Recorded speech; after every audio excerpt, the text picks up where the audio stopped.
नमस्कार, आपका अपने YouTube चैनल में हार्दिक स्वागत है। मैं अनु शर्मा आप सभी का हार्दिक स्वागत करती हूँ, अभिनंदन करती हूँ। आज हम एक कहानी को लेकर आपके समक्ष प्रस्तुत हैं। उसने कहा था कहानी, जिस पर परीक्षा में प्रश्न बनते हैं। उसने कहा था कहानी किसके द्वारा लिखित है? चंद्रधर शर्मा गुलेरी द्वारा लिखित कहानी है और एक प्रसिद्ध कहानी है। ठीक, कहानी के संबंध में थोड़ा विचार करते हैं कि क्या क्या कहानी में घटित घटनाएं हैं, क्या पृष्ठभूमि रही है।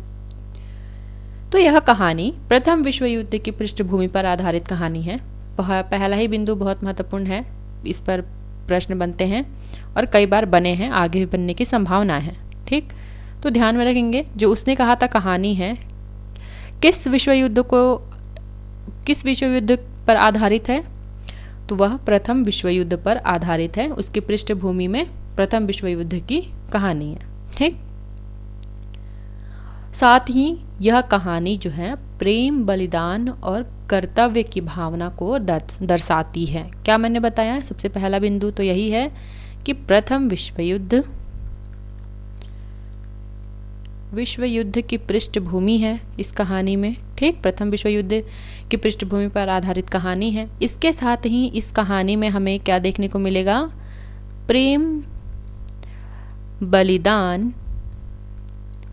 और कर्तव्य की भावना हमें देखने को मिलेगी इस कहानी में। एक एक बिंदु पढ़ेंगे जो महत्वपूर्ण है, जो परीक्षा में पूछे जाते हैं। और जो भी इस YouTube चैनल से जुड़े हैं उनको जानकारी होगी कि हम परीक्षा उपयोगी दृष्टि से पढ़ते हैं, सूक्ष्म दृष्टि से पढ़ते हैं, ताकि हमारा एक भी प्रश्न परीक्षा में छूटे ना। और जिन्होंने अभी तक YouTube चैनल को सब्सक्राइब नहीं किया, सब्सक्राइब कर लीजिए, बेल आइकन को प्रेस कर दीजिए। ठीक, लाइक कर दिया करिए, वीडियो को शेयर कर दिया करिए।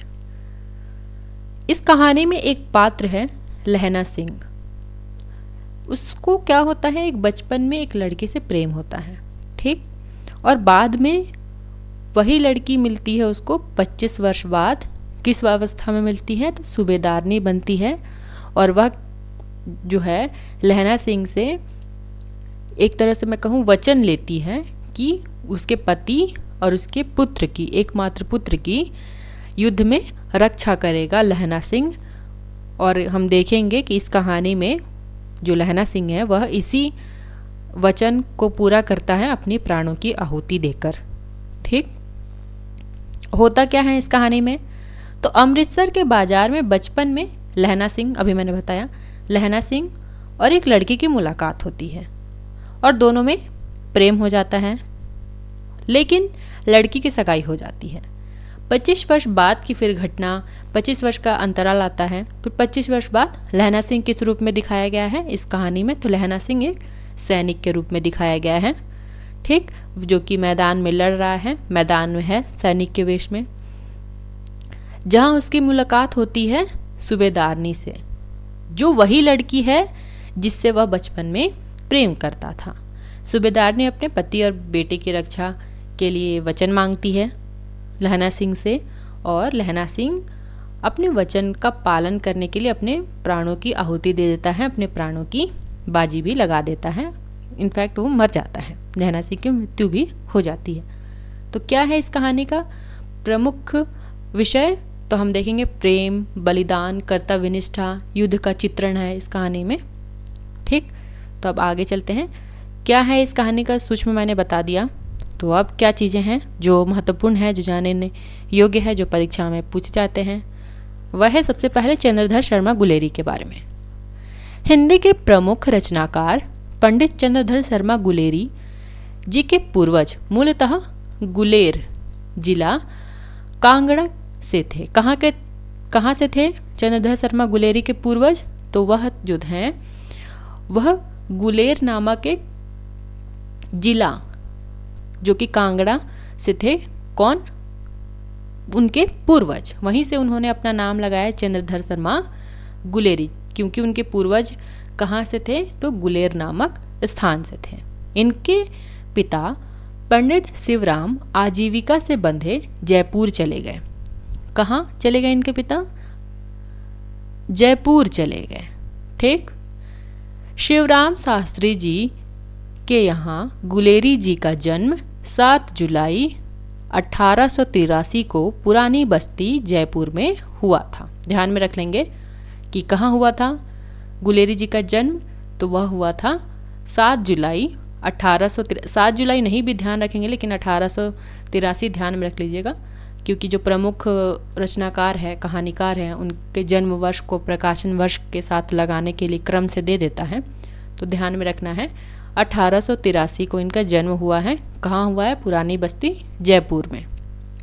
और गुलेरी उनके नाम में क्या है? चूँकि उनके जो पूर्वज थे कहाँ से थे, तो वो गुलेर नामक स्थान से थे, इसी कारण उनके नाम में ये गुलेरी हमें दिखता है शब्द। गुलेरी जी का पालन पोषण संस्कारमय और संस्कृतमय कर्मकांडी वातावरण में हुआ, ये जानने की जरूरत नहीं है, बस ये ध्यान में रखेंगे। चंद्रधर शर्मा गुलेरी 3 ही कहानियों को लेकर पूरे कहानी जगत में प्रसिद्ध हैं। वो कौन कौन सी कहानियाँ हैं? सुखमय जीवन, बुद्धू का कांटा, उसने कहा था। सुखमय जीवन प्रकाशन वर्ष भी ध्यान रखना है, पूछा गया है कई बार। सुखमय जीवन जिसका प्रकाशन वर्ष है 1911, बुद्धू का कांटा 1914, उसने कहा था 1915। ये तो हमारे सिलेबस में ही लगी है ये रचना, तो हमें ये तो मोस्ट है, हमें इसको ध्यान रखना ही है, ठीक। लेकिन ये भी ध्यान रखेंगे कि तीनों रचनाओं को पूछा गया है और प्रकाशन वर्ष के साथ पूछा गया है, तो तीनों को प्रकाशन वर्ष के ही साथ ध्यान रखेंगे। सुखमय जीवन किसकी रचना है, किसकी कहानी है? तो चंद्रधर शर्मा गुलेरी की कहानी है, 1911 में लिखी हुई कहानी है। बुद्धू का कांटा 1914 और उसने कहा था कहानी 1915। इस कहानी पर 1960 में उसने कहा था फिल्म भी बनी है। ये आप लोगों ने देखा भी होगा इस मूवी को शायद, कि 1960 में इस पर मूवी भी बनाई जा चुकी है, फिल्म भी बनाया जा चुका है। उसने कहा था कहानी की प्रशंसा में, ये मोस्ट है, मोस्ट इम्पॉर्टेंट है, VVIP लगा दीजिए, ठीक, क्योंकि पूछा गया है, प्रश्न आगे भी पूछने की संभावना है। उसने कहा था कहानी की प्रशंसा में आचार्य रामचंद्र शुक्ल लिखते हैं, घटना इसकी ऐसी है जैसे बराबर हुआ करती है, पर उसमें से भीतर से एक प्रेम का स्वर्गीय स्वरूप झांक रहा है, केवल झांक रहा है, निर्लज्जता के साथ पुकार या कराह नहीं रहा है। बहुत महत्वपूर्ण कहानी है, बहुत महत्वपूर्ण कथन है, और ये कथन पूछा गया है कि किस कहानी की प्रशंसा करते हुए आचार्य शुक्ल कहते हैं कि इस कहानी में ऐसे प्रेम का चित्रण है, ऐसे स्वर्गीय प्रेम का झलक हमें देखने को मिलेगा जो केवल एक तरह से प्रेम की झलक है उसमें, ठीक, उसमें निर्लज्जता के साथ पुकार नहीं है। तो कौन कह रहा है ये कथन? आचार्य शुक्ल कह रहे हैं, और किसके संदर्भ में कह रहे हैं? तो ये उसने कहा था कहानी के संदर्भ में कह रहे हैं। कहानी भर में कहीं प्रेम की निर्लज्जता, प्रगल्भता, वेदना की विभत्स विवृत्ति नहीं है, ठीक। कहानी में क्या नहीं है? प्रेम की निर्लज्जता नहीं है, प्रगल्भता, वेदना की विभत्सता नहीं है, और वो कह ही रहे हैं कि कैसा है, इसमें प्रेम का जो स्वर्गीय रूप झांक रहा है, ये निर्लज्जता के साथ पुकार नहीं रहा है। सुरुचि के सुकुमार से सुकुमार स्वरूप पर कहीं आघात नहीं पहुंचता। इसकी घटना ही बोल रही है, पात्रों की बोलने की अपेक्षा नहीं है। केवल यहाँ से भी कई बार पूछा गया है, ठीक, 2-3 जगह से इस बिंदु को बना देता है। एक तो यहाँ से पूछा गया है इस पंक्ति तक, फिर यहाँ से पूछा गया है इस बिंदु तक, और फिर इस बिंदु को बनाया गया है। लगभग 3 प्रश्न यहाँ पर बन जाते हैं, तो तीनों को पूरी इस पैराग्राफ को ध्यान में रखना है। आचार्य शुक्ल का इसकी घटना ही बोल रही है, पात्रों की बोलने की अपेक्षा नहीं। किस कहानी के संदर्भ में कहते हैं शुक्ल? तो ये उसने कहा था के संदर्भ में कहते हैं, या फिर ऐसे भी पूछ सकता है कि कौन कहता है। ये पंक्ति दे देगा कौन कहता है, तो ये कौन कहता है? आचार्य शुक्ल की पंक्ति है, ठीक। आगे चलते हैं। आई होप कि क्लास समझ में आ रहा होगा। और जिनका सुखमय जीवन, जिसका प्रकाशन वर्ष क्या है, हमने देखा 1911। सुखमय जीवन एक मासूम और सात्विक प्रेम कथा पर आधारित है। जो इनका सुखमय जीवन कहानी है वह भी एक मासूम और सात्विक प्रेम कथा पर आधारित कहानी है। यह भारत मित्र पत्रिका में प्रकाशित हुई है। किस पत्रिका में प्रकाशित हुई है सुखमय जीवन? तो भारत मित्र पत्रिका में प्रकाशित हुई है उनका सुखमय जीवन, जो कि 1911 में लिखित कहानी है। अब हम आ जाते हैं अपनी जो प्रमुख बिंदु है आज हमारा, उसने कहा था कहानी पर। यह कहानी सर्वप्रथम 1915 ईस्वी में, यह मोस्ट ध्यान में रखना अनिवार्य है, और किस पत्रिका में? तो सरस्वती पत्रिका में प्रकाशित है। मोस्ट इम्पॉर्टेंट, ध्यान में रखना अनिवार्य है। उसने कहा था कहानी का प्रकाशन वर्ष क्या है? 1915, और किस पत्रिका में प्रकाशित है? सरस्वती पत्रिका में प्रकाशित है। कथासार देखेंगे संक्षिप्त रूप में, चूंकि मैं कथासार बता चुकी हूँ फिर भी देख लेते हैं एक बार। इस कहानी में लेखक ने इसके केंद्रीय चरित्र, कौन है केंद्रीय चरित्र? तो वह है लहना सिंह। इसके केंद्रीय चरित्र लहना सिंह के माध्यम से प्रेम, कर्तव्य तथा आत्म बलिदान के पारस्परिक संघर्ष का मर्मस्पर्शी चित्रण किया है। इस कहानी में लहना सिंह अपने बचपन की प्रेमिका के कहने पर उसके पति की रक्षा करते करते युद्ध भूमि में अपने प्राणों की बलि लगा देता है, बलिदान कर देता है, अपने प्राणों की आहुति दे देता है। इसमें देखेंगे सूबेदारनी के पति हैं हजारा सिंह, उसको सूबेदारनी का एकमात्र पुत्र बचा है जीवित, वह है बोधा सिंह। उन दोनों की रक्षा में लहना सिंह अपने प्राणों की बाजी लगा देता है। हम कहानी में जब पढ़ेंगे तो तब तो देखेंगे ही। प्रमुख पात्र कौन कौन से हैं? लहना सिंह जो कि केंद्रीय पात्र हैं। नंबर 77 सिख राइफल में, यह भी पूछा गया है, 77 सिख राइफल में जमादार, ठीक क्या है? तो जमादार है, और 77 सिख राइफल्स में जमादार है। बचपन में अपने मामा के यहाँ एक लड़की से प्रेम हो जाता है जो बाद में सूबेदार नहीं बनती है। इस कहानी को पढ़ने के दौरान हम देखेंगे कि जो एक लड़का और एक लड़की मिल रहे हैं, और एक लड़का कौन है? एक लड़का लहना सिंह है, और एक लड़की कौन है? वो सूबेदारनी है। दोनों अपने मामा के यहाँ ही आए हुए हैं, ठीक, तभी दोनों में प्रेम होता है। कर्तव्यनिष्ठ सिपाही, कुशल सिपाही, कर्तव्यनिष्ठ चूंकि कुशल है वो, अपने दिए वचन को निभाने के लिए अपने प्राणों को भी कुर्बान कर देता है। यह तो हम पहले पढ़ चुके। अब सूबेदारनी कौन है? दूसरे नंबर की पात्र है सूबेदारनी। सूबेदारनी हजारा सिंह की पत्नी है। ये प्रश्न किसी भी प्रकार पूछा जा सकता है। सूबेदारनी के पति का क्या नाम है? तो सूबेदारनी के पति का नाम है हजारा सिंह, या फिर हजारा सिंह की पत्नी कौन है? तो वह है सूबेदारनी, इस कहानी की नायिका।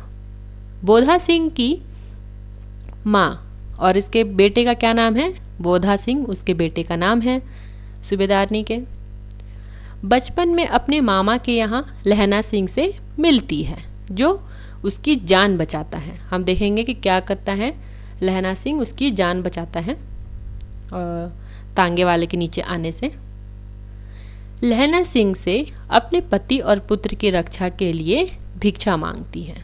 कौन? सूबेदारनी। अब सूबेदार हजारा सिंह, ये सूबेदार हजारा सिंह कौन है? सूबेदारनी का पति है, ठीक।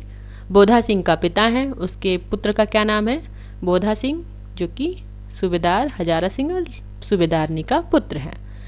लहना सिंह को बहुत चाहता है। कौन लहना सिंह को बहुत चाहता है? बोधा सिंह, ठीक।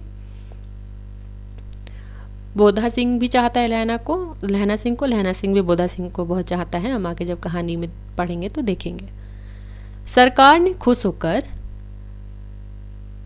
लयालपुर में उसको जमीन दी थी। यह ध्यान में रखना है कि सरकार ने खुश होकर कहाँ उसको जमीन दी थी, तो लायलपुर में उसको जमीन दी गई है, ठीक। किसको? तो सूबेदार हजारा सिंह को। कहाँ जमीन दी गई है? तो लयालपुर। बोधा सिंह, अब बोधा सिंह कौन है? हजारा सिंह और सूबेदारनी का पुत्र बोधा सिंह है। युद्ध में घायल होने पर लहना सिंह उसे अपने गर्म कपड़े और अपना बिस्तर दे देता है। किसको दे देता है? बोधा सिंह को। ठीक, बोधा सिंह है कौन? सूबेदारनी और हजारा सिंह का पुत्र है। गौण पात्र में कौन कौन से हैं? गौण पात्र में ये बहुत ही मोस्ट इम्पॉर्टेंट है, पूछा गया है यूजीसी नेट परीक्षा में। गौण पात्र में वजीरा सिंह। वजीरा सिंह कौन है? पलटन का विदूषक का क्या नाम है? वजीरा सिंह। पूछा गया था पलटन के विदूषक का क्या नाम है, उसने कहा था मैं, तो पलटन का विदूषक है वजीरा सिंह। लेफ्टिनेंट साहब 5 साल से लहरा सिंह के रेजिमेंट में अफसर हैं। जिस प्रकार पैटर्न बदलता जा रहा है तो छोटी छोटी बिंदुओं को ध्यान में रखना है। तो लेफ्टिनेंट साहब जो है कब से लहरा सिंह के रेजिमेंट में अफसर हैं? तो 5 वर्ष से लहरा सिंह के रेजिमेंट में अफसर है ये लेफ्टिनेंट साहब। इनको मारकर कोई जर्मन, इंपॉर्टेंट है, कोई जर्मन इसका वेश धारण करके आता है, जिसकी पहचान कर लहरा सिंह उसे मार देता है, लेकिन वह लहरा सिंह को घायल कर देता है। जब हम कहानी पढ़ेंगे तो देखेंगे लेफ्टिनेंट साहब को एक जर्मन सैनिक जो है वो मार देता है और उसका वेश में आ जाता है लहरा सिंह के रेजिमेंट में। और उसको कौन पहचानता है? तो उसको पहचानने का काम जो है वो लहरा सिंह करता है और बहुत चतुराई से करता है। जब हम कहानी पढ़ेंगे तो ये जानेंगे। महासिंह और शाम सिंह, ये दो कौन है? महासिंह और शाम सिंह। हम अक्सर गौण पात्रों को छोड़ देते हैं और यूजीसी वहीं से छोटे छोटे प्रश्न बनाता है। तो महासिंह और शाम सिंह सिपाही हैं। ठीक। अत्तर सिंह कौन? तो सूबेदारनी के मामा हैं, जिसके घर वो आई है। सूबेदारनी, मैंने बताया कि दोनों ही लहरा सिंह और सूबेदारनी दोनों ही जब छोटे थे तो अपने मामा के ही घर आए थे। तो सूबेदारनी के मामा का क्या नाम है? अत्तर सिंह। किरत सिंह कौन है? लहरा सिंह का भाई है, जिक्र आता है इसका भी। लहरा सिंह के भाई का क्या नाम है? किरत सिंह। अब्दुल्ला कौन है? लेफ्टिनेंट साहब का खानसामा। लेफ्टिनेंट साहब के खानसामा का क्या नाम है? लेफ्टिनेंट साहब के खानसामा का नाम है अब्दुल्ला। डाक बाबू को क्या नाम है? पोलहुराम है। ठीक। मौलवी का क्या नाम है? तुर्की का क्या नाम है? तुर्की मौलवी है। ठीक। विशेष क्या है इसमें कुछ? तो विशेष को ध्यान में रखना जरूरी है, पूछता है, यहीं से प्रश्न बनते हैं। इम्पॉर्टेंट है कि यह पूर्वदीप्ति शैली में लिखी गई है या फ्लैशबैक शैली में लिखी गई कहानी है। क्या उसने कहा था? प्रेम के आदर्श स्वरूप का चित्रण है इस कहानी में। त्याग एवं वीरता के आदर्श की कहानी है। कौन सी? उसने कहा था कहानी। प्रथम विश्व युद्ध की पृष्ठभूमि पर लिखी गई कहानी है। यहाँ पे कंफ्यूजन होने की संभावना है। प्रथम विश्व युद्ध या द्वितीय विश्व युद्ध दोनों ऑप्शन में दे देता है, तो ध्यान में रखेंगे कि प्रथम विश्व युद्ध को आधार बनाकर या फिर प्रथम विश्व युद्ध की पृष्ठभूमि पर लिखी गई यह कहानी है। वचनबद्धता एवं उस हेतु प्राणों के समर्पण की कहानी है। कौन है वचन से बद्ध है? लहरा सिंह। देखेंगे उस अपने वचन की पालन करने के लिए वो अपने प्राणों की आहुति भी दे देता है, बलिदान भी दे देता है। सैन्य जीवन एवं युद्ध की विभीषिका का चित्रण हमें इस कहानी में मिलेगा। ठीक। स्थान, कुछ स्थान आए हैं जो कि जरूरी है, ध्यान में रखना। अमृतसर का स्थान है, अमृतसर शहर है। सूबेदारनी का घर कहाँ है? तो सूबेदारनी का घर है मगरे में। ठीक। एक स्थान का नाम है मगरे, वहीं पर है सूबेदारनी का घर। और लहरा सिंह का घर कहाँ है? तो माझे में। ठीक। गुरु बाजार में लहरा के मामा का घर है, जहाँ पर वो आया हुआ है। कहाँ पर? गुरु बाजार। क्या है? लहरा सिंह का मामा का घर है। जगाधरी को, तीनों ही जितने भी स्थान आए हैं वो ध्यान में रखना है। जगाधरी जहाँ पलटन साहब शिकार खेलने गए थे, जहाँ पर जो लेफ्टिनेंट साहब वो क्या करने गया था? शिकार खेलने गया था। कहाँ? जगाधरी में। लायलपुर बर्लिन जहाँ सूबेदार को सरकार ने खेत दिया था या ज़मीन दी थी। ठीक, सूबेदार कौन है? तो ये सूबेदार है सूबेदार हजारा सिंह, जिससे प्रसन्न होकर अंग्रेज सरकार ने इसको लायलपुर में ज़मीन दी थी। ठीक, तो यह कुछ महत्वपूर्ण बिंदुएं हुई। अब हम आ जाते हैं अपनी प्रमुख कहानी पर। उसने कहा था, ठीक, एक एक बिंदु को जानेंगे, एक एक बिंदु को पढ़ेंगे। थोड़ा मैं जूम इन कर लेती हूँ।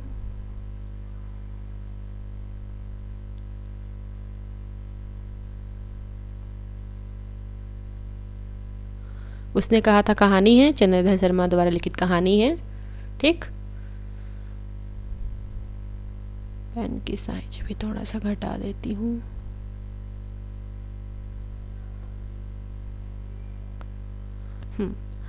बड़े बड़े शहरों के इक्के गाड़ीवानों की जवान के कोड़ों से जिनकी पीठ छिल गई है और कान पक गए हैं, उनसे हमारी प्रार्थना है कि अमृतसर के बम्बू काट वालों की बोली का मरहम लगाएं।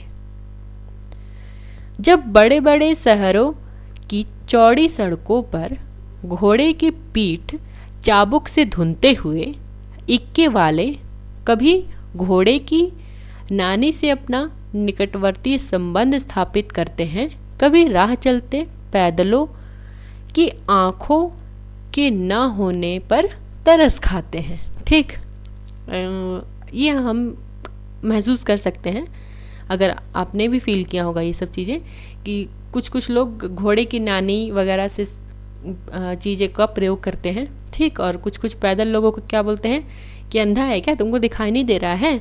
तो वही पैदल लोगों की आंखों के ना होने पर तरस खाते हैं।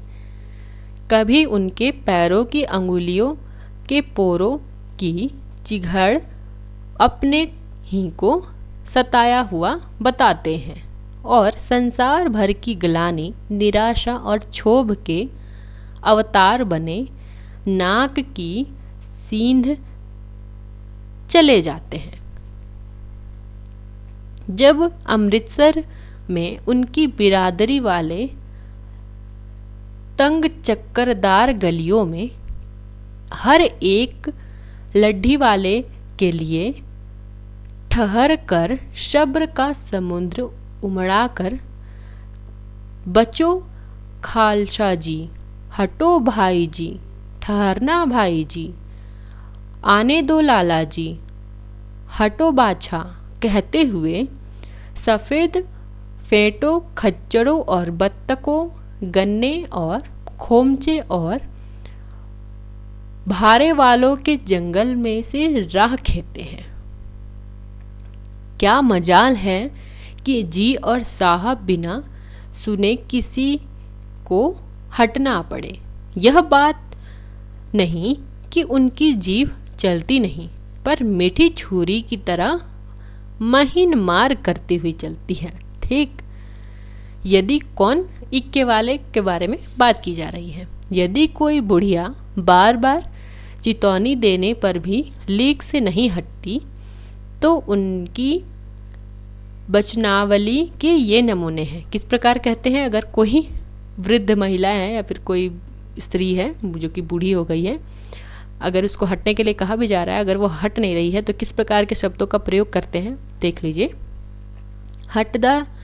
हट जा जीने जोगिए, हट जा कर्मा वालिए, हट जा पुत्ता प्यारिए, हट जा लंबी वालिए। समष्टि में इनके अर्थ हैं कि क्या क्या अर्थ हैं। हट जा जीने जोगी का क्या मतलब है कि तू जीने योग्य है, और हट जा कर्मा वाली का क्या मतलब है कि तू भाग्य वाली है। हट जा पुत्ता प्यारी का क्या मतलब है कि पुत्रों को प्यारी है, और बच जा लंबी वाली मतलब लंबी उम्र तेरे सामने है। ठीक, तो क्यों मेरे पहिए के नीचे आना चाहती है, बच जा। ऐसे बम्बू काट वालों के बीच में होकर एक लड़का और एक लड़की चौक की एक दुकान पर आ मिले। उसके बालों और उसके ढीले सुथने से जान पड़ता था कि दोनों सिख हैं। क्या थे दोनों? सिख थे। और किस प्रकार जाना दोनों ने? बाल और ढीले सुथने से। ठीक। वह अपने मामा के केस धोने के लिए दही लेने आया था और वह रसोई के लिए बड़ियाँ लेने आई थी। कौन लेने आया था? केश धोने के लिए, मामा के केस धोने के लिए क्या लेने आया था? दही लेने आया था। अब आया था शब्द का प्रयोग है, तो ये बात कौन है? तो ये लहना सिंह है। ठीक। लहना सिंह क्या करने आया था? तो दही लेने आया था। और दही किस कार्य के लिए लेने आया था? तो उसके मामा को केस धोने थे। ठीक। और जो सूबेदारनी है वह किस लिए आई थी? तो वह रसोई के लिए बड़ियाँ लेने आई थी। ठीक।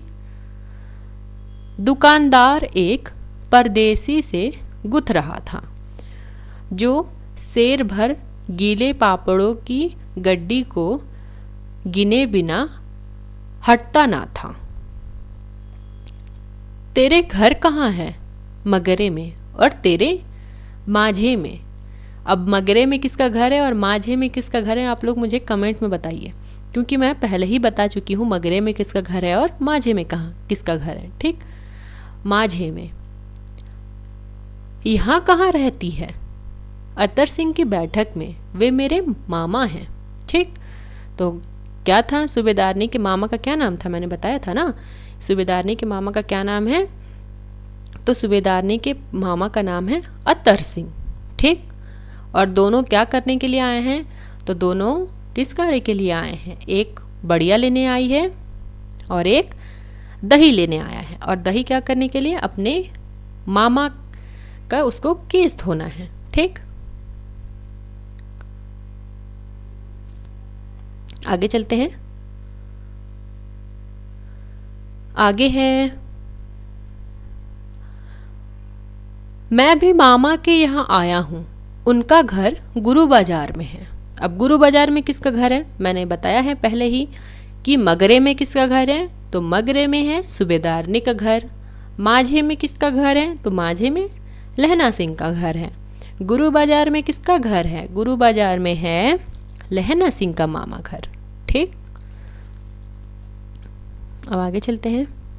इतने में दुकानदार निपटा और इनका सौदा देने लगा। सौदा लेकर दोनों साथ साथ चले। कुछ दूर जाकर लड़के ने मुस्कुराकर पूछा, तेरी कुड़माई हो गई? क्या पूछा लड़के ने? कि तेरी कुड़माई हो गई। कुड़माई मतलब सगाई। इस पर लड़की कुछ आंखें चढ़ाकर धत कहकर दौड़ गई और लड़का मुंह देखता रह गया। दूसरे तीसरे दिन सब्जी वाले के यहाँ, दूध वाले के यहाँ अकस्मात दोनों मिल जाते। महीना भर यही हाल रहा। 2-3 बार लड़के ने पूछा, तेरी कुड़माई हो गई? और उत्तर में धत मिला। एक दिन जब फिर लड़के ने वैसे ही हंसी में चिढ़ाने के लिए पूछा तो लड़की लड़के की संभावना के विरुद्ध बोली, हाँ हो गई। उतने टाइम से वो पूछता आ रहा है, लगभग 1 महीने हो गए दोनों को मिलते मिलते। कहीं सब्जी वाले के यहाँ मिल जाते हैं, कहीं दूध वाले के यहाँ मिल जाते हैं। अब वो हर बार एक ही प्रश्न पूछता है और ये पूछने वाला कौन है? तो ये लहना सिंह है। और हर बार यही पूछता है कि तेरी कुड़माई हो गई, तेरी सगाई हो गई। तो एक बार लड़की क्या कह देती है? लड़के की संभावना के विरुद्ध वो सोचता है कि इस बार भी धत उत्तर मिलना है, लेकिन वो क्या कह देती है कि हाँ हो गई। कब? कल। देखते नहीं यह रेशमी से कढ़ा हुआ सालू, सालू माने दुपट्टा होता है। ठीक। लड़की भाग गई। लड़के ने घर की राह ली। रास्ते में एक लड़के को मोरी में ढकेल दिया। ये पूछा गया है। ठीक। कि लहना सिंह घर जाते वक्त जब ये उसको उत्तर उसके अपेक्षा के विरुद्ध मिला ना, तो क्या क्या किया उसने घर जाते वक्त? तो पहला काम किया है, एक लड़के को मोरी में ढकेल दिया। मोरी मतलब नाली। ठीक। मोरी में ढकेल दिया। एक छाबड़ी वाले का दिन भर की कमाई खोई। एक छाबड़ी वाले ने क्या किया? दिन भर की कमाई खोई। एक कुत्ते पर पत्थर मारा और एक गोभी वाले के ठेले में दूध उड़ेल दिया। ये सब काम किसने किया? लहना सिंह ने। ठीक। सामने नहाकर आती हुई किसी वैष्णवी से टकराकर अंधे की उपाधि पाई, तब कहीं घर पहुंचा। क्या क्या किया है? एक लड़के को मोरी में ढकेल दिया है, एक छाबड़ी वाले ने इसके वजह से दिन भर की पूरी कमाई खोई, एक कुत्ते पर पत्थर मारा, एक गोभी वाले पे दूध उड़ेल दिया, और एक नहाकर आ रही थी एक लड़की, उसे टकराकर, क्या कोई टकरा जाता है तो टकराने के बाद यही सुनना पड़ता है कि अंधे हो क्या, तुमको दिखता नहीं है? तो अंधे की उपाधि पाई थी किसने? लहना सिंह ने। ठीक, उसके बाद इतनी करामातें करने के बाद वो घर पहुंचा। क्यों? क्योंकि वो लड़की की जो उत्तर था ना कि टेढ़ी कुड़माई हो गई, तो वो बोल देती कि हाँ हो गई, देखते नहीं यह सालू रेशमी का, यह यहाँ पे देख रहे हैं ना, रेशमी से कड़ा हुआ यह सालू, यही सुनकर जो कि उसकी संभावना के विरुद्ध था, उसका दिमाग खराब हो गया था। ठीक, अब भाग 2 में क्या होता है? राम राम, यह भी कोई लड़ाई है? दिन रात खंदकों में बैठे हड्डियां अकड़ गईं। लुधियाना से 10 गुना जाड़ा और मेह और बर्फ ऊपर से, पिंडलियों तक कीचड़ में धंसे हुए हैं, जमीन कहीं दिखती नहीं। घंटे 2 घंटे में कान के पर्दे फाड़ देने वाले धमाके के साथ सारी खंदक हिल जाती है और 100 गज धरती उछल पड़ती है। तो ये सभी क्या हो रहा है? धरती हिल रहा है, मतलब कि क्या हो रही है? युद्ध हो रहा है, युद्ध की स्थिति है। ठीक, गोला बारूद बरसाए जा रहे हैं और क्या हो रहा है? धरती हिल रही है। इस गैबी गोले से बचे तो कोई लड़े। नगर कोटे का जलजला सुना था, यहाँ दिन में 25 जलजले होते हैं। जो कहीं खंदक से बाहर साफा या कुहनी निकल गई तो चटक से गोली लगती है। ना मालूम बेईमान मिट्टी में लेटे हुए हैं या घास की पत्तियों में छिपे रहते हैं। क्या होता है कि जो कहीं खंदक से बाहर साफा या कुहनी निकल गई तो क्या होता है? तुरंत से गोलियां लगती हैं। ठीक, मतलब दुश्मन सामने ही है। ना मालूम बेईमान मिट्टी में लेटे हुए हैं या घास की पत्तियों में छिपे रहते हैं। जैसे ही कुछ कुहनी निकल जाती है या साफा निकल जाता है बाहर, वैसे ही गोलियां चलने लगती है। ठीक, तो समझ नहीं आ रहा है कि लोग कहाँ पर हैं।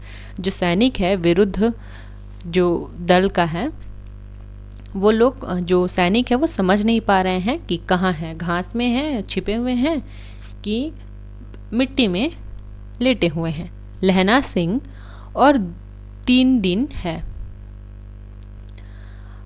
4 तो खंदक में बिता ही दिए, परसों रिलीफ आ जाएगी और फिर 7 दिन की छुट्टी। कितने दिन की? 7 दिन की छुट्टी। अपने हाथों झटका करके और पेट भर खाकर सो रहेंगे।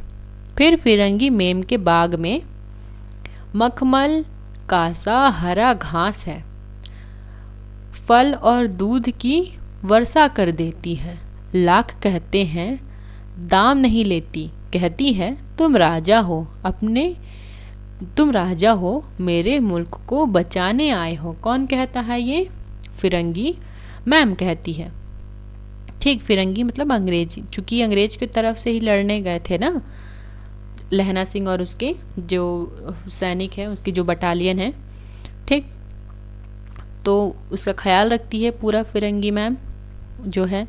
ठीक, उसका जो घर है उसमें मखमल का सा हरा घास है, फल दूध आदि की भी वर्षा होती है, मतलब बहुत जितना मन है खा लो। ठीक, और लाख कहने पर भी वो दाम नहीं देती, मतलब पैसे नहीं लेती है। और क्या कहती है? तुम तो राजा हो, मेरे मुल्क को बचाने आए हो। ये कौन कहता है? तो फिरंगी मैम कहती है, ध्यान में रखेंगे। 4 दिन तक पलक नहीं झपकी। ये इम्पोर्टेंट है, पूछा गया है। ठीक, 4 दिन तक पलक नहीं झपकी। बिना फेरे घोड़ा बिगड़ता है और बिना लड़े सिपाही। इतना पूछा गया है। मुझे तो संगीन चढ़ाकर मार्च का हुक्म मिल जाए, फिर 7 जर्मनों को अकेला मारकर ना लौटूं तो मुझे दरबार साहब की देहरी पर मत्था टेकना नसीब ना हो। पाजी कहीं के कलों के घड़े संगीन देखने की मुंह फाड़ देते हैं और पैर पकड़ने लगते हैं। यो अंधेरे में 30 मन का गोला फेंकते हैं।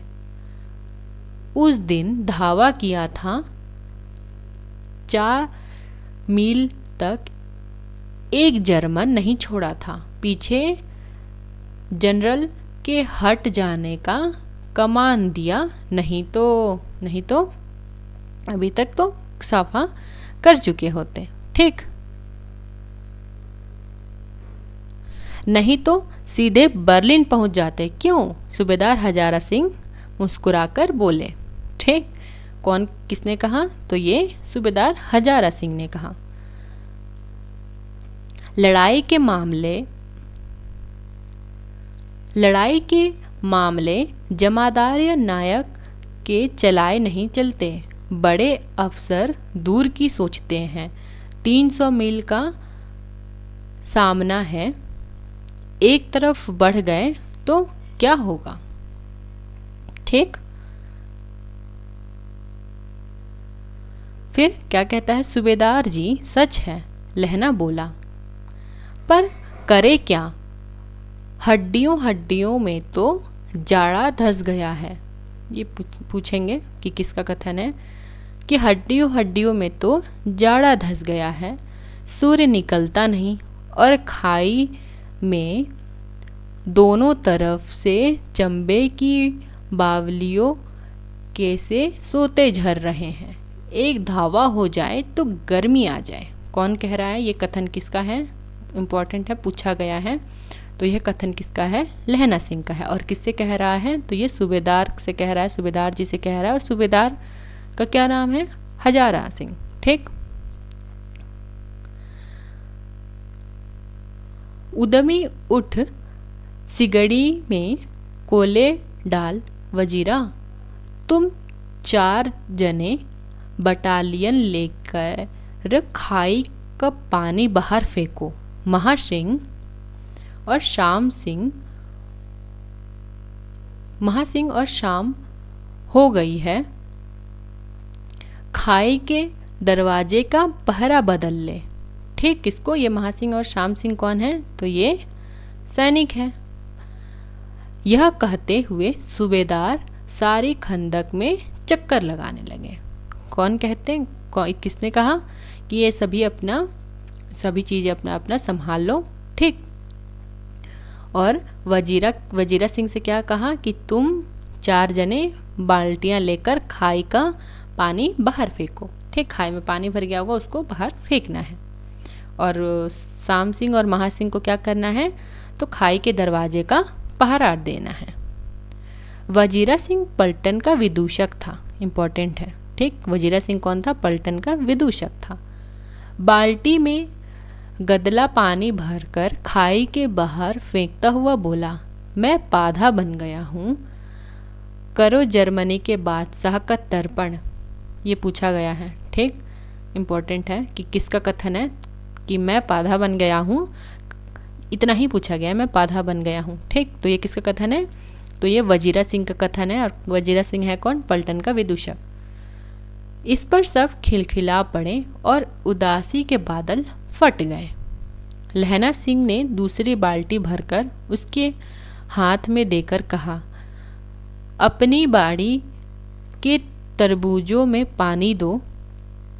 ऐसे खाद का पानी पंजाब भर में नहीं मिलेगा। हाँ, देश क्या है? स्वर्ग है।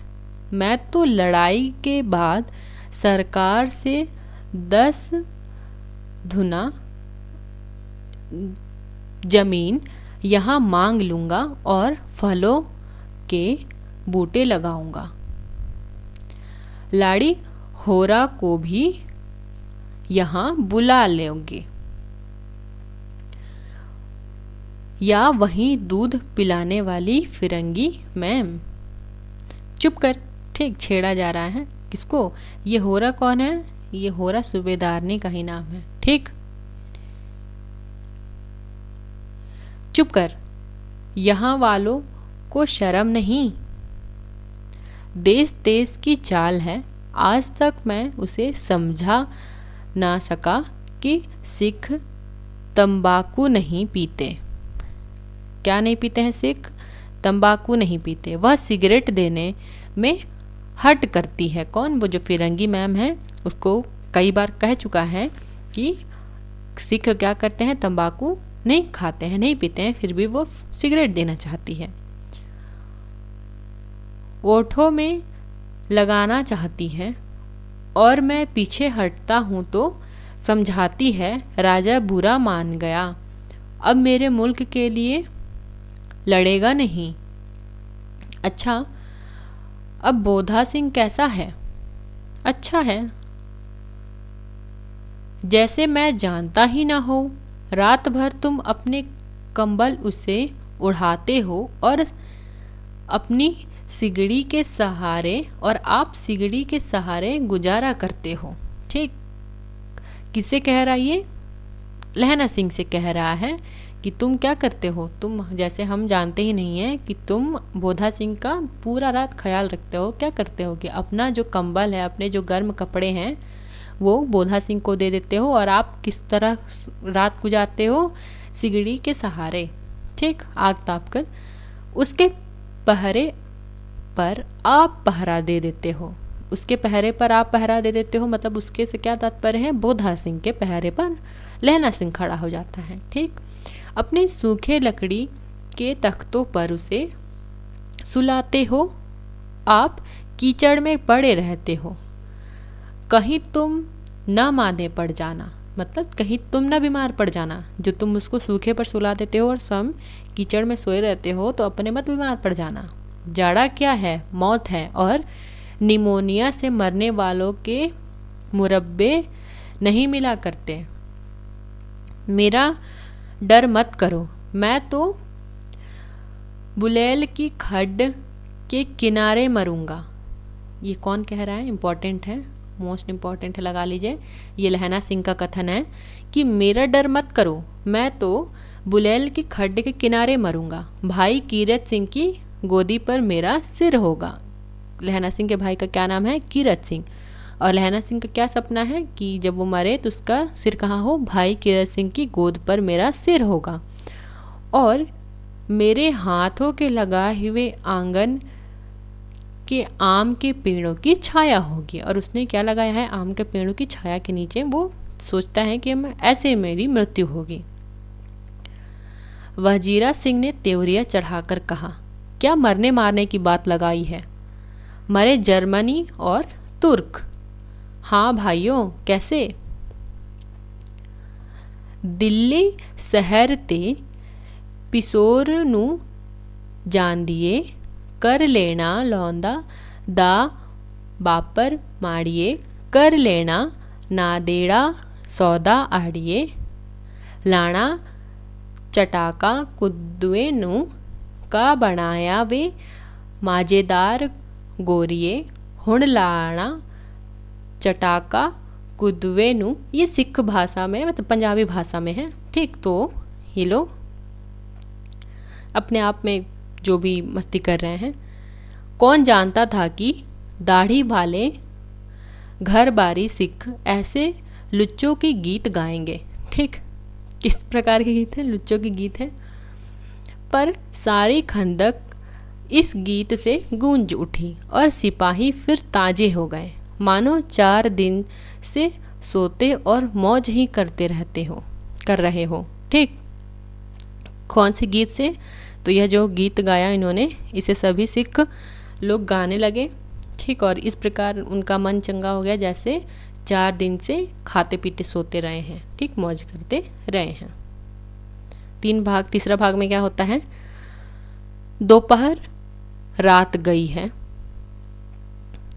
अंधेरा है, सन्नाटा छाया हुआ है। बोधा सिंह खाली बिस्कुटों के 3 टीनों पर अपने दोनों कंबल बिछाकर और लहना के 2 कंबल और एक बरान कोट ओढ़कर सो रहा है। कौन? तो ये बोधा सिंह। बोधा सिंह है कौन? सूबेदार हजारा सिंह और सूबेदारनी का पुत्र है। लहना पहरे पर खड़ा हुआ है, एक आंख खाई के मुंह पर है और एक बोधे के दुर्बल शरीर पर। बोधा कराहा, क्यों बोधा भाई, क्या है? पानी पिला दो। लहना ने कटोरा उसके मुंह में लगाकर पूछा। कहो कैसे हो? पानी पीकर बोधा बोला। कपनी छूट रही है, रोम रोम में तार दौड़ रहे हैं, दांत बज रहे हैं। ठीक, बहुत ठंड है। तो उसने जो भी लहना सिंह से हो सकता था, जो उसके पास एक कोट था वो भी उसने बोधा सिंह को दे दिया है, उसके पास एक कंबल था वो भी उसने बोधा सिंह को दे दिया है। ठीक, चूँकि बीमार पड़ गया था, फिर भी क्या कह रहा है, इतनी चीज़ों के बाद भी उसको कपकपी छूट रही है और रोम रोम में तार दौड़ रहे हैं और दांत भजने लगे हैं, मतलब ठंड है बहुत ज़्यादा। अच्छा, मेरी जर्सी पहन लो। कौन कह रहा है कि मेरी जर्सी पहन लो? लहना सिंह। और तुम? मेरे पास सिगड़ी है और मुझे गर्मी लगती है, पसीना आ रहा है। ना, मैं नहीं पहनता। 4 दिन से तुम मेरे लिए। कौन कह रहा है ये? बोधा सिंह कह रहा है। हाँ, याद आई, मेरे पास दूसरी गर्म जर्सी है, अब सवेरे ही आई है, आज सवेरे ही आई है, बिलायत से बुन बुन कर भेज रही हैं मेम, गुरु उनका भला करे। यूं कहकर लहना अपना कोट उतारकर जर्सी उतारने लगता है। ठीक, जो भी उसके पास अभी जो भी गर्म कपड़े थे वह भी वो उतार कर देने लगता है। ठीक, तो वो सच कहते हो? बोधा सिंह कह रहा है कि सच कहते हो, तुम्हारे पास एक और गर्म जर्सी है? और नहीं झूठ? यूं कहकर नहीं करते बोधा को उसने ज़बरदस्ती जर्सी पहना दी और आप खाकी कोट और जीन का कुर्ता भर पहनकर पहरे पर आ खड़ा हुआ। मैम की जर्सी की कथा केवल कथा थी, मतलब ये झूठ ही था, वास्तव में कोई किसी प्रकार की जर्सी बुनकर किसी ने नहीं भेजा है। ठीक, और उसके पास और कोई जर्सी गरम जर्सी है भी नहीं, और जो भी थी उसने वो बोधा सिंह को दे दिया है और खुद क्या पहन के बैठा है? खाकी कोट और जीन का कुर्ता पहनकर बैठा हुआ है। आधा घंटा बीता, इतने में खाई के मुंह से आवाज़ आई, सूबेदार हजारा सिंह। कौन? लेफ्टिनेंट साहब। हुक्म हुजूर, कहकर सूबेदार तनकर फौजी सलाम करके सामने हुए।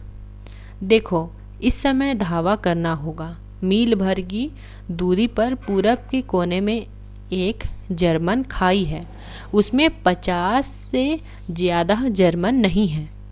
इन पेड़ों के नीचे नीचे 2 खेत काट कर रास्ता है, 3-4 घुमाव है, यहाँ मोड़ है, वहाँ 15 जवान खड़े कर आया हूँ। तुम यहाँ 10 आदमी छोड़कर सबको साथ ले उनसे जा मिलो, खंदक छीन कर वहीं, जब तक दूसरा हुक्म ना मिले डटे रहो, हम यहाँ रहेगा। मतलब आ गया उसका जो लेफ्टिनेंट साहब है, जो कितने वर्ष से है? 5 वर्ष से उस लेफ्टिनेंट साहब जो है, जो लहना सिंह का रेजिमेंट है उसका साहब है। ठीक, कितने वर्षों से? 5 वर्षों से है। और वो आता है और क्या कहता है कि तुमको जाना होगा धावा बोलने। ठीक, और कितने लोगों को छोड़कर? यहाँ 10 आदमी को रहने दो, और तुम कहाँ जाओ? दूसरे जो वहाँ जर्मन सैनिक हैं, तुमको वहाँ पे लगभग 50 से कम जर्मन सैनिक है, वहाँ तुमको उसको मारना है। ठीक, किसको कह रहा है ये? हजारा सिंह को। जो हुक्म, क्या कहता है हजारा सिंह? जो हुक्म। चुपचाप सब तैयार हो गए। बोधा भी कंबल उतारकर चलने लगा। तब लहना ने उसे रोका। लहना आगे हुआ तो बोधा के बाद सूबेदार ने उंगली से बोधा की ओर इशारा किया। लहना सिंह समझकर चुप हो गया। पीछे 10 आदमी कौन रहे, इस पर बड़ी हुज्जत हुई। कौन रहना, कोई रहना ना चाहता था, मतलब सब लड़ने के लिए तैयार थे। ठीक, कि सब चाहते थे कि हम लड़ने के लिए जाएं, कोई बैठना नहीं चाहता था। समझा बुझाकर सूबेदार ने मार्च किया, मतलब समझा बुझाकर कुछ लोगों को साथ में लेकर, और साथ में लहना सिंह को वो क्यों नहीं जाने दिया, क्योंकि बोधा सिंह का ध्यान रखना था, इसलिए लहना सिंह को उसने सूबेदार हजारा सिंह ने जाने नहीं दिया। समझा बुझाकर कुछ लोगों को साथ में लेकर सूबेदार हजारा सिंह चल पड़ा। लेफ्टिनेंट साहब लहना की सिगड़ी के पास मुंह फेर कर खड़े हो गए और जेब से सिगरेट निकालकर सुलगाने लगे। 10 मिनट बाद उन्होंने लहना की ओर हाथ बढ़ाकर कहा, लो तुम पियो। किसने कहा ये लो तुम पियो? लेफ्टिनेंट साहब ने कहा। आंख मारते मारते लहना सब समझ गया। मुंह का भाव छिपा कर बोला, लाओ साहब। हाथ आगे करते ही उसने सिगड़ी के उजाले में साहब का मुंह देखा, बाल देखे, तब उसका माथा ठनका। किसका माथा ठनका है, क्यों माथा ठनका है, मैं आगे बताती हूँ। ये किसका माथा ठनक गया है? लहना सिंह का। लेफ्टिनेंट साहब के पट्टियों वाले बाल एक दिन में ही कहाँ उजड़ गए, और वह उसकी जगह कैदियों के से बाल कहाँ से आ गए। मतलब ये क्या हुआ था कि जो लेफ्टिनेंट साहब की वेश में आया था वो वास्तव में लेफ्टिनेंट नहीं था, लेफ्टिनेंट साहब नहीं था, बल्कि वो कौन था? बल्कि वो था जर्मनी का एक सैनिक, दुश्मन देश का एक सैनिक। कैसे समझ गया? क्योंकि उसने क्या दिया था, सिगरेट सुलगाकर उसको दिया, लहना सिंह को दिया था पीने के लिए। ठीक, और चूंकि लेफ्टिनेंट साहब जानता था कि सिख जो है वो तंबाकू आदि का सेवन नहीं करते हैं। ठीक, और साथ ही जब वो इसका विश्वास तब बदल गया कि जब उसने सिगड़ी के उजाले में क्या देखा, लेफ्टिनेंट साहब का मुंह देखा, और लेफ्टिनेंट साहब की पट्टियों वाले बाल की जगह क्या दिखा उसको, कैदियों के से बाल दिखे कटे हुए। ठीक, शायद साहब शराब पिए हुए हैं और उन्हें बाल कटवाने का मौका मिल गया है। लेफ्टिनेंट ने जांचना चाहा। लेफ्टिनेंट साहब 5 वर्ष से रेजिमेंट थे। कितने वर्ष से रेजिमेंट थे, इम्पॉर्टेंट है, ध्यान में रखेंगे, मोस्ट इम्पॉर्टेंट लगा देती हूँ। कितने वर्ष रेजिमेंट थे? 5 वर्ष से। क्यों साहब, हम लोग हिंदुस्तान कब जाएंगे? अब जांचना चाह रहा है लहना सिंह, ठीक, लेफ्टिनेंट साहब को कि क्या वही है या बदल गए हैं। तो वो पूछ रहा है, क्यों साहब, हम लोग हिंदुस्तान कब जाएंगे? लड़ाई खत्म होने पर। क्यों, क्या यह देश पसंद नहीं? नहीं साहब, शिकार के वे मज़े यहाँ कहाँ। याद है पर साल नक्कली लड़ाई के पीछे हम आप जगाधरी के ज़िले में शिकार करने गए थे। कहाँ शिकार करने गया था? मैंने पहले ही बता दिया, जगाधरी में शिकार करने गए थे। कौन? लेफ्टिनेंट साहब और लहना सिंह। हाँ हाँ, वहीं जब आप खोते पर सवार थे। ये क्या कर रहा है लहना सिंह? ये इससे उसके हम एक तरह से प्रेजेंस ऑफ माइंड को देख सकते हैं लहना सिंह के। ठीक, तो वो अब समझ गया है कि चूंकि ये लेफ्टिनेंट साहब नहीं है, फिर भी वो विश्वास कर लेना चाह रहा है कि सच में वही है या बदल गया है। तो क्या कहता है? तो कह रहा है कि हाँ हाँ, जो हम लोग जगाधरी में गए थे शिकार करने, हाँ हाँ, जब आप खोते पर सवार थे और आपका खानसामा अब्दुल्ला रास्ते में एक मंदिर में जल चढ़ाने को रह गया था। कौन? अब्दुल्ला कहाँ गया था? मंदिर में जल चढ़ाने। तो अब अब्दुल्ला है, इस्लाम धर्म का है, तो वो अब मंदिर में तो जल चढ़ाने जाएगा नहीं। ठीक, यहाँ से उसने एक जज किया लेफ्टिनेंट साहब को। बेशक पाजी कहीं का, सामने से वह नील गाय निकली कि ऐसी बड़ी मैंने कभी न देखी थी, और आपकी एक गोली कंधे में लगी और पुट्टे से निकली। ऐसे अफसर के साथ शिकार खेलने का मज़ा है। क्यों साहब, शिमले से तैयार होकर उस नीलगाय का सिर आ गया था ना। कहाँ से तैयार होकर? शिमला से तैयार होकर। और किसका सिर? नीलगाय का सिर। तो यहाँ पे जो लोग जानते होंगे नीलगाय कैसी होती है, तो नीलगाय का ना सींग नहीं होता है, ये ध्यान रखना ज़रूरी है, ठीक। और जज करने के लिए लहना सिंह की है कि नहीं लेफ्टिनेंट साहब, ये सोच रहा है, अपने आप में तसल्ली कर लेना चाह रहा है कि लेफ्टिनेंट साहब नहीं है। तो वो क्या कह रहा है कि नीलगाय की सींग तैयार होकर आ गई थी ना। आपने कहा था कि रेजिमेंट की मेस में लगाएंगे। हाँ, पर मैंने वह विलायत भेज दिया। ऐसे बड़े बड़े सिंग 2-2 फुट के तो होंगे ही। और अब क्या कहता है कि, और लेफ्टिनेंट साहब अब क्या कह रहे हैं कि हाँ मैंने उसको कहाँ भेज दिया? विलायत भेज दिया। 2-2 फुट के तो सिंग होंगे ही, और यहाँ नीलगाय की तो कोई सिंग होती नहीं है, ठीक। हाँ, लहना सिंह 2 फुट 4 इंच के थे। क्या कह रहा है अब लेफ्टिनेंट साहब कि हाँ 2 फुट 4 इंच के थे, चूँकि लहना सिंह कह रहा है 2-2 फुट के सिंग थे, ठीक। उसको पता है लहना सिंह को कि 2 फुट के तो सिंग होते ही नहीं है, उसके तो सिंग ही नहीं होते हैं। और उस पर कह रहा है लेफ्टिनेंट साहब कि हाँ 2 फुट 4 इंच के सिंग थे। तुमने सिगरेट नहीं पिया? ठीक, पीता हूँ साहब, दिया सलाई ले आता हूँ, कहकर लहना सिंह खंदक में घुसा। अब उसे संदेह नहीं था, उसने झटपट निश्चय कर लिया कि क्या करना चाहिए। अब वो समझ चुका था कि ये हमारा लेफ्टिनेंट नहीं है, हमारा साहब नहीं है, बल्कि एक दुश्मन देश का सैनिक है जो वेश बदल कर आया है। तो उसने झटपट निर्णय कर लिया कि क्या करना चाहिए। अंधेरे में किसी सोने वाले से वह टकराया। कौन? वजीरा सिंह। हाँ, क्यों लहना, क्या कयामत आ गई? जरा तो आंख लगने दी होती। 4 भाग में क्या होता है? होश में आओ। क्या कह रहा है? लहना सिंह है कि होश में आओ, कयामत आई है, लेफ्टिनेंट साहब की वर्दी पहन कर आई है। क्या? अब वजीरा सिंह कह रहा है क्या?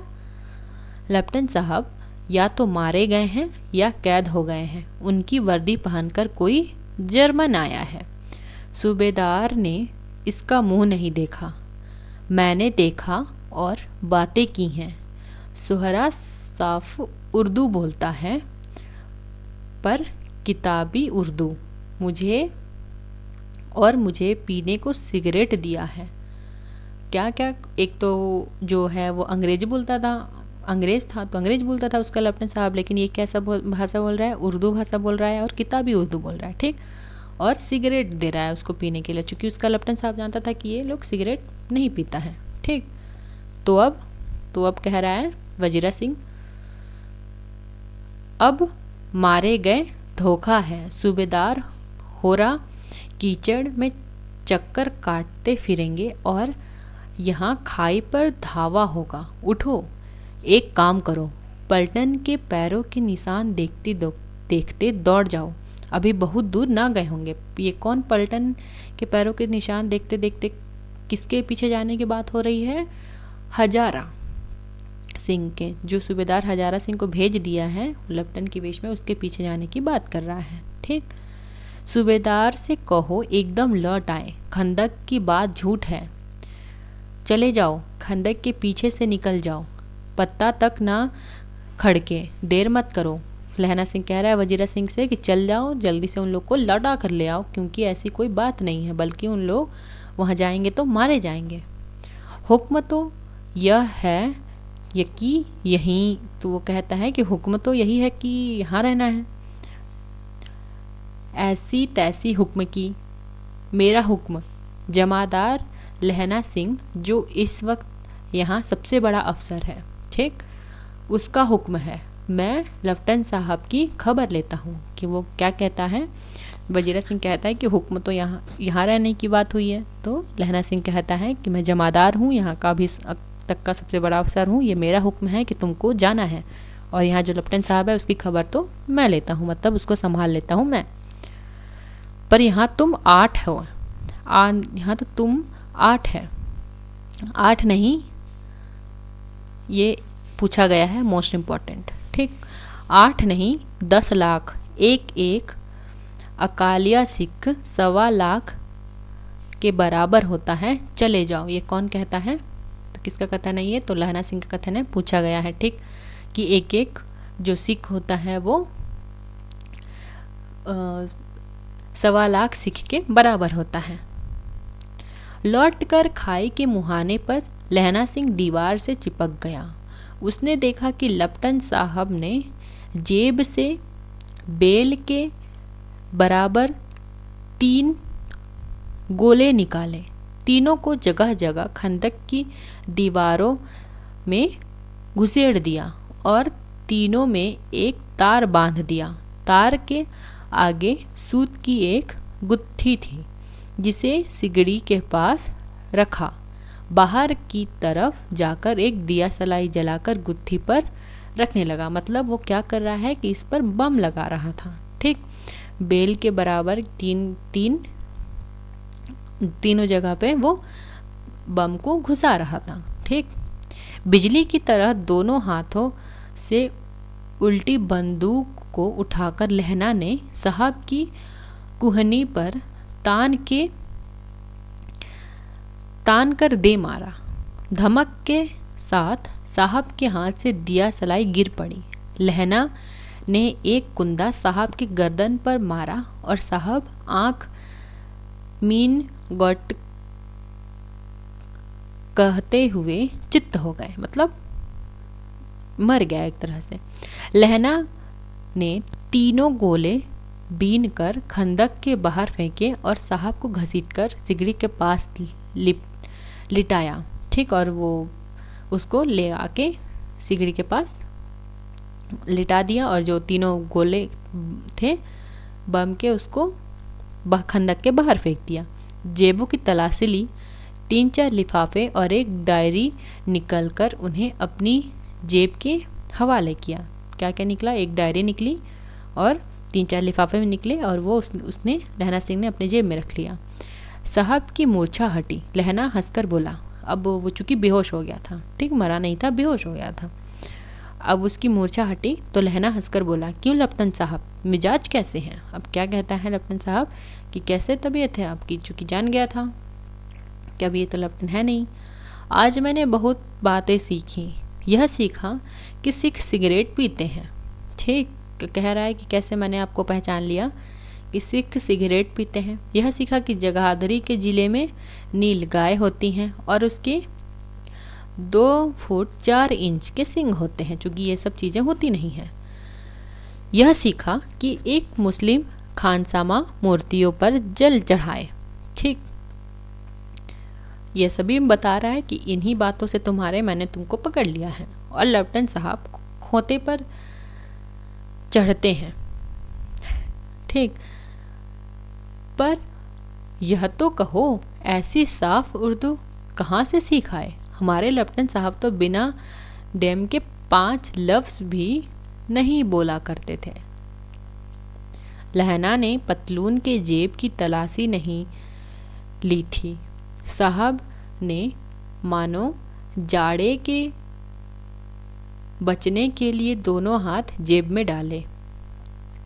लहना सिंह कहता गया, चालाक तो बड़े हो। इसने में ध्यान रखना कि लहना ने पतलून के जेब की तलाशी नहीं ली है, अभी नहीं लिया था उसने। ठीक, और कहता जा रहा था, लहना सिंह कहता गया कि चालाक तो बड़े हो, पर माझे का लहना इतने बरस लपटन साहब के साथ रहा है, उसे चकमा देने के लिए 4 आंखें चाहिए। 3 महीने हुए एक तुर्की मौलवी मेरे गांव आए थे। 3 महीने हुए एक कौन आया था? तुर्की मौलवी। ठीक, मेरे गांव आया था। औरतों के बच्चे होने के ताबीज बांटता था और बच्चों को दवाइयाँ देता था। चौधरी के बड़ के नीचे मजा बिछाकर हुक्का पिया करता था और कहता था कि जर्मन वाले बड़े पंडित हैं, वेद पढ़ पढ़ कर उसमें से विमान चलाने की विद्या जान गए हैं। कौन कहता था? वो तुर्की मौलवी। ठीक, गौ को नहीं मारते, हिंदुस्तान में आ जाएंगे तो गौ हत्या बंद कर देंगे। मंडी के बनियों को भकाता कि डाक खाने से रुपए निकाल लो, सरकार का राज्य जाने वाला है। डाक बाबू पोल्हू भी डर गया। डाक बाबू कौन? पोल्हू, ठीक, मैंने पहले ही बताया है। डाक बाबू पोल्हू भी डर गया था। मैंने मुल्ला जी की दाढ़ी मूड़ दी थी और गांव से बाहर निकालकर कहा था कि जो मेरे गांव में अब पैर रखा तो तुम्हारी खैर नहीं। ठीक, ये किसने, ये सब कौन भड़का रहा था? ये सब भड़का रहा था एक तुर्की मौलवी। ठीक, कि क्या करो कि तुम जर्मन वाले बहुत पंडित होते हैं और वो गाय वगैरह नहीं खाते हैं, वो हिंदुस्तान में आ जाएंगे तो गौ हत्या बंद कर देंगे। ठीक, और साथ में डाक बाबू को बहकाता था कि तुम अपने पैसे निकाल लो, सरकार का राज्य जाने वाला है। ठीक, तो इस पर क्या किया था लहना सिंह ने? उसकी दाढ़ी मुड़ाकर उसको गांव से बाहर निकाल दिया था। साहब की जेब में से पिस्तौल चला और लहना की जांघ में गोली लग गई। क्या मैंने कहा कि उसने एक पॉकेट पतलून की जेब चेक नहीं की थी लहना सिंह ने, उससे ये गलती हुई थी। ठीक, तब उसी वक्त साहब की जेब में से पिस्तौल चलता है और कहाँ लगती है? लहना के जांघ में गोली लग जाती है। इधर लहना की हेनरी मार्टिन के 2 फायरों ने साहब की कपाल क्रिया कर दी। धड़ाका सुनकर सब दौड़ आए। बोधा चिल्लाया, क्या है? लहना सिंह उसे कहकर सुला दिया कि एक हड़का हुआ कुत्ता आया था, मार दिया। मतलब लहना सिंह जब जैसे गोली चलाता है, लहना सिंह भी उसको हेनरी मार्टिन जो उसका बंदूक है उससे फायर करता है। ठीक, और जो साहब होते हैं वो मर जाते हैं, लेकिन साहब की बंदूक से लहना सिंह को जांघ में एक गोली लगती है। और जब बोधा सिंह उठता है तो क्या कहता है कि एक हड़का हुआ कुत्ता था, मार दिया। और औरे से सब हाल कह दिया। सब बंदूकें लेकर तैयार हो गए और बाकी लोगों से सब कुछ कह दिया कि क्या क्या घटित हुई इस वक्त। ठीक, सब बंदूकें लेकर तैयार हो गए। लहना ने साफा फाड़कर घाव के दोनों तरफ पट्टियां कसकर बांधी। घाव मांस में था, पट्टियों के कसने से लहू निकलना बंद हो गया। क्योंकि उसके जांघ में लगी थी, उसने पट्टियां बांधनी तो लहू मतलब खून निकलना बंद हो गया। इतने में 70 जर्मन चिल्लाकर खाई में घुस पड़े। सिखों की बंदूक की बाढ़ ने पहले धावे को रोका, दूसरे को रोका, पर यहाँ से 8, यहाँ कितने लोग थे? 8 लोग थे। लहना सिंह तक कर मार रहा था। वह खड़ा था और लेटे हुए था और वे 70 थे। यहाँ कितने लोग थे? यहाँ 8 ही लोग थे। और वहाँ कितने जर्मन सैनिक आ गए थे युद्ध करने के लिए? 70 आ गए थे। अपने मुर्दे भाइयों के शरीर पर चढ़कर जर्मन आगे घुसे आते थे। थोड़े से मिनटों में वे, अर्थात जैसे एक बार की युद्ध शुरू हो गया और थोड़े ही मिनटों में मतलब, और यहाँ एक ध्यान रखेंगे, भाइयों के शरीर पर चढ़ चढ़कर जर्मन आगे घुसे आते थे। मतलब जो यहाँ से सिख के जो लोग हैं 8 वो लोग जैसे ही मारते रहते थे, उनके मृत शरीर पर जर्मन चढ़ चढ़कर आते रहते थे। ठीक, थोड़े ही मिनटों में वे सब कुछ शांत हो गया, मतलब सब मर गए। अचानक आवाज़ आई, वह गुरु की फतह, मतलब वह गुरु की फतह मतलब सिख जीत गए। वह गुरु का खालसा, वह गुरु की फतह, वह गुरु का खालसा। और धड़ाधड़ बंदूकों के फायर जर्मनों की पीठ पर पड़ने लगी।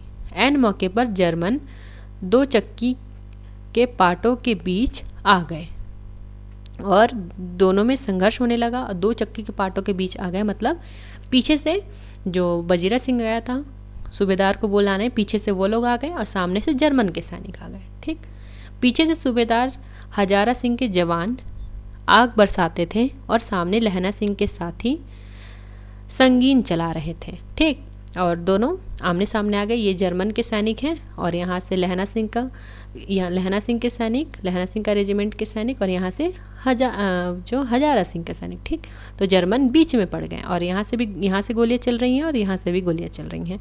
जर्मनी बीच में पड़ गई।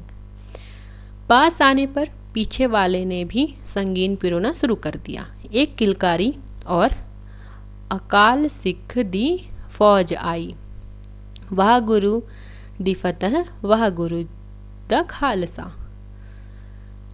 सत्य श्री अकाल पुरख, और लड़ाई खत्म हो गई, मतलब जीत गए सभी। 63 जर्मन या तो खेत रहे थे या कराह रहे थे, मतलब अधिकतर या तो कुछ लोग मारे गए थे या तो गंभीर रूप से जख्मी थे।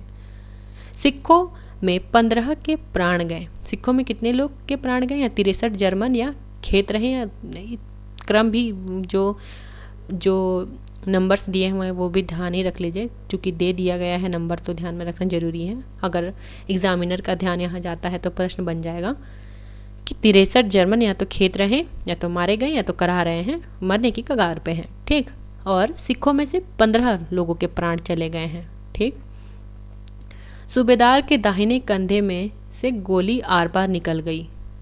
लहना सिंह की पसली में एक गोली लगी है। लहना सिंह के पसली में भी एक गोली लगी है। उसको पहले से ही एक गोली लगी थी जांघ में, अभी एक पसली में गोली लग गई है। उसने घाव को खंदक की गीली मट्टी से पूर लिया और बाकी का साफा कसकर कमर बंद की तरह लपेट लिया। किसी को खबर ना हुई कि लहना सिंह को दूसरा घाव, भारी घाव लगा है। पहले ही एक घाव लगा था, मैंने बताया, जांघ पे, और चूँकि वो उतना भारी नहीं था, लेकिन जो दूसरा है जो कि पसली में लगा था वो जख्म गंभीर था। ठीक, लेकिन किसी को इसकी जानकारी नहीं थी।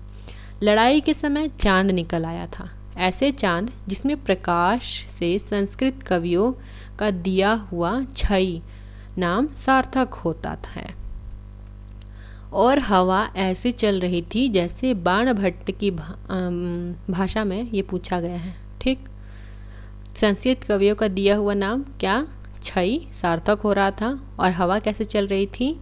दंत वीणोपदेशाचार्य, मतलब दांत को एक तरह से जब ठंड लगता है तो हम दांत पे दांत बजने लगता है ना, तो उसी तरह। ठीक, किसकी भाषा में? बाण भट्ट की भाषा में। वजीरा सिंह कह रहा था कि कैसे मन पर फ्रांस की भूमि मेरे बूटे से चिपक रही थी। जब मैं दौड़ा सूबेदार के पीछे गया था तो सूबेदार लहना से सारा हाल सुन और कागजात पाकर वे उसकी तुरंत बुद्धि को सराह रहे थे और कह रहे थे कि तू ना होता तो सब मारे जाते। ठीक, जैसे ही वो क्या कह रहा है, वजीरा सिंह कह रहा है कि चूंकि उसको भेज दिया था लहना सिंह ने कि जाओ तुम, नहीं तो मारे जाएंगे सभी जो भी लोग गए हैं सूबेदार के साथ। तो जब सूबेदार हजारा सिंह को जब वजीरा सिंह ने ये सभी बातें बताई तो वजीरा सिंह लहना सिंह की तुरंत बुद्धि, ठीक, उसकी क्या कर रहा था? प्रशंसा कर रहा था। ठीक, तुरंत बुद्धि को हम क्या प्रेजेंस ऑफ माइंड कहते हैं, कि तुरंत रिएक्शन देना। ठीक, इस लड़ाई की आवाज़ 3 मील दाहिनी की ओर खाई वाले ने सुन ली थी। उन्होंने पीछे टेलीफोन कर दिया था। वहाँ से झटपट 2 डॉक्टर और 2 बीमार ढोने वाली गाड़ियाँ चली। कितने डॉक्टर? 2 डॉक्टर थे और 2 बीमार ढोने वाली गाड़ियाँ, मतलब बीमार जो लोग हो गए हैं, 15 लोग सिख के बीमार पड़ गए थे।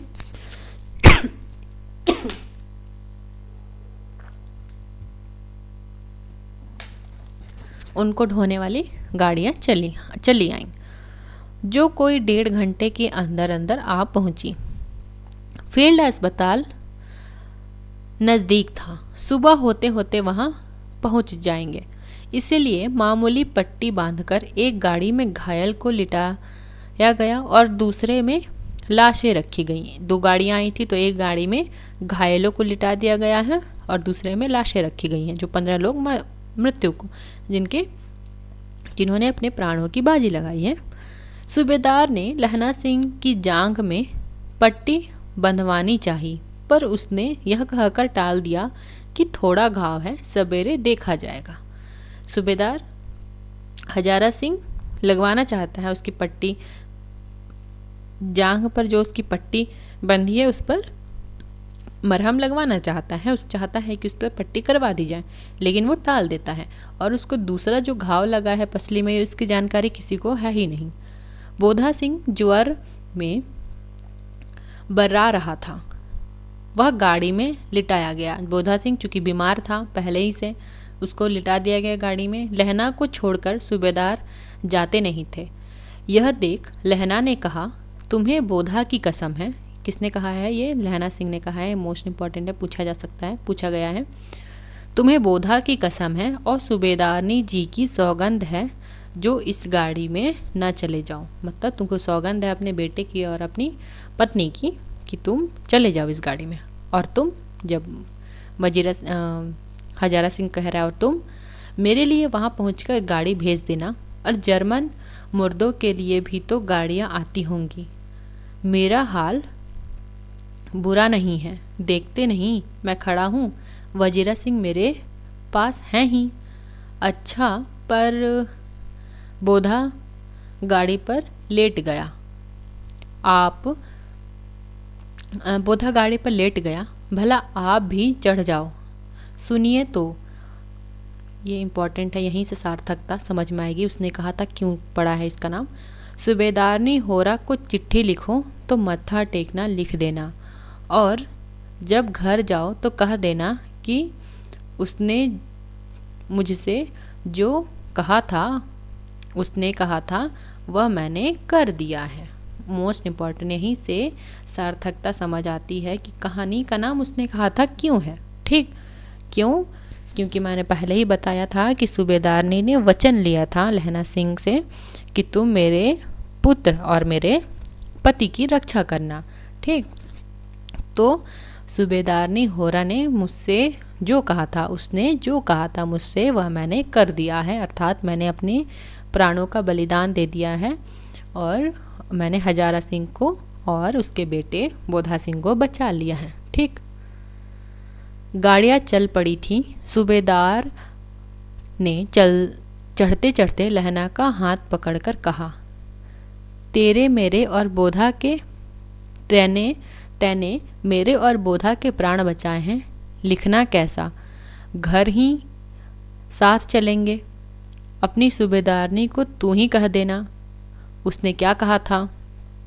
क्या कह रहा है हजारा सिंह कि तूने मेरे और बोधा सिंह के प्राण बचाए हैं, तो लिखना कैसा है? हम लोग दोनों साथ चलेंगे। और सूबेदारनी से अपना तू ही कह देना कि उसने जो भी कहा था। ठीक, अब आप गाड़ी पर चढ़ जाओ, मैंने जो कहा वह लिख देना और कह भी देना।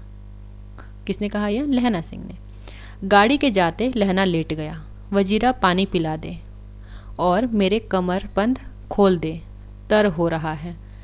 जैसे ही गाड़ियाँ गईं, लहना सिंह क्या होता है? लेट जाता है। ठीक, वजीरा सिंह से कहता है कि पानी पिला दे और मेरा कमरबंद खोल दे। मृत्यु के कुछ समय पहले स्मृति बहुत साफ हो जाती है।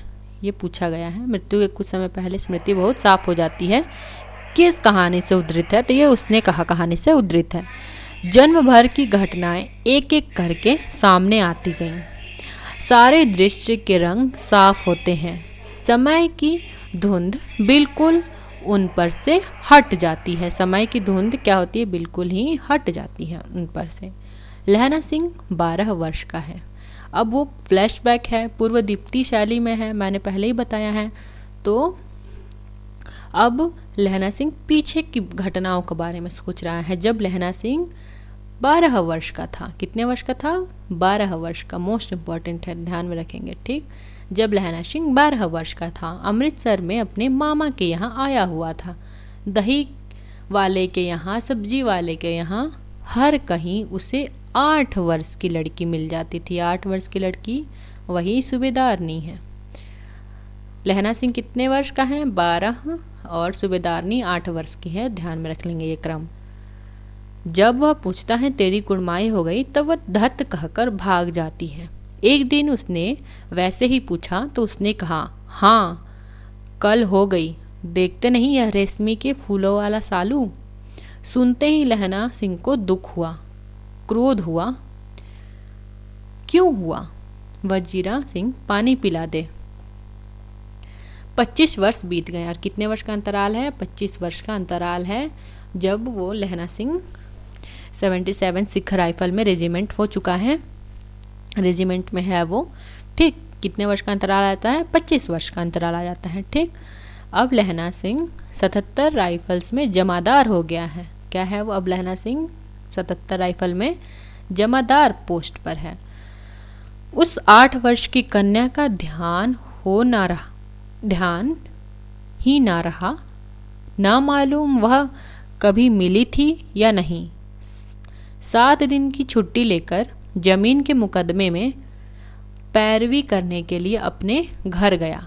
वही रेजिमेंट के अफसर की चिट्ठी मिली कि फौज लाम पर जाती है, फौरन चले आओ। ठीक, चिट्ठी मिलती है लहना सिंह को कि फौज जा रही है लाम पर, जल्दी चले आओ। साथ ही सूबेदार हजारा की चिट्ठी मिली कि मैं और बोधा सिंह भी लाम पर जाते हैं, लौटते हुए हमारे घर से जाना, साथ ही चलेंगे। ठीक, सूबेदार के गांव रास्ते में पड़ता था और सूबेदार उसे बहुत चाहता था। लहना सिंह सूबेदार के यहाँ पहुंचा। जब चलने लगे तब सूबेदार बेढ़े में से निकल कर आया। बोला, लहना सूबेदारनी तुमको जानती है, बुलाती है, जा मिला। क्या होता है कि एक दिन जब लहना सिंह अपने घर पर था तो उसको चिट्ठी मिलती है कि लामबर जाना है, और साथ ही हजारा सिंह की भी चिट्ठी मिलती है कि उन्हें हजारा सिंह को और बोधा सिंह को, उसके बेटे को लाम पर जाना है, तो हम लोग साथ ही चलेंगे। ठीक, तो आ जाना, हम घर पर ही से साथ चलेंगे। जब लहना सिंह उसके घर पर जाता है तो लहना सिंह क्या जाता है तो उसको हजारा सिंह कहता है कि सूबेदारनी तुमको जानती है, वो तुमको बुला रही है। सूबेदारनी मुझे जानती है? कब से? रेजिमेंट के क्वार्टरों में तो कभी सूबेदारनी के घर के लोग रहे नहीं। अब उसको समझ नहीं आ रहा कि सूबेदारनी उसको कैसे जानती है। क्वार्टरों में तो कभी नहीं रहे सूबेदार के घर के लोग। दरवाज़ों पर जाकर मत्था टेकना कहा। गया लहना सिंह मिलने सूबेदारनी से, और क्या कहा? मत्था टेकना कहा। असीस सुनी। लहना सिंह चुप। मुझे पहचाना? अब सूबेदारनी कह रही है कि मुझे पहचाना? लहना सिंह कह रहा है कि नहीं, तेरी कुड़माई हो गई। धत कल हो गई। देखते नहीं रेशमी बूटों वाला सालू अमृतसर में? भावों की टकराहट से मूर्छा खुली, करवट बदली, पसली का घाव बह निकला। अभी वो फिर वर्तमान में आ जाता है और वो सूबेदारनी उसको याद करवाती है, तुमको याद नहीं कि तेरी कुड़माई हो गई वाली बात। ठीक, और वर्तमान में क्या होता है? भावों की टकराहट से मूर्छा खुली और टकरा बदली और पसली का घाव बह निकला। उसका जो खून है, लहू है, वो बह निकलता है। वजीरा पानी पिला, उसने कहा था। स्वप्न चल रहा है। सूबेदारनी कह रही है कि मैंने तेरे को आते ही पहचान लिया। एक काम कहती हूँ, मेरे तो भाग फूट गए। सरकार ने बहादुरी का खिताब दिया है, लायलपुर में जमीन दी है। ठीक, किसको दी है? सूबेदार हजारा सिंह को लायलपुर में जमीन दी है।